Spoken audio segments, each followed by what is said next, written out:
So we really think that energy efficiency is something that we all have to be responsible with, the use of energy. So we wanted to build a house that showed that not only did we think that it was important, but that it would be a nice house to live in. We felt that energy efficient house didn't cost a lot more to build, and that was some good design consideration, some thoughtfulness about how you built the house. You could build a house that cost you less in the long run.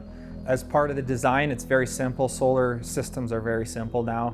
The main part is as you build your house, is you have to think ahead. So for instance, we have a 45-degree slope on our house, and one of the reasons was for good solar exposure, and it's a good angle to have solar panels on. We made sure that we don't have any mechanical penetrations through the roof on that side that might get in the way of the solar panel. So we made sure our plumbing penetrations or radon penetrations or electrical was all on the side that didn't have solar panels on the south side. We made sure that the electrician knew what we were doing. We engaged a solar panel consultant to make sure that we put in the right infrastructure, because that just makes it easier. So nowadays though, solar is very easy. It doesn't need a lot of room as far as equipment goes. And so we just made sure we had a ground and a power wire basically up onto our roof and ready to go.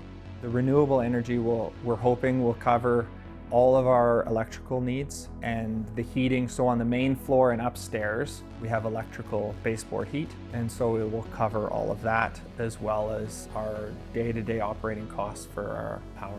So we live in a sunny part of the world here, so we think our solar panel investment will pay off between 8 and 10 years. And we feel that the investment is good for 25 years, so a return on our money of 100%, so we're happy with that.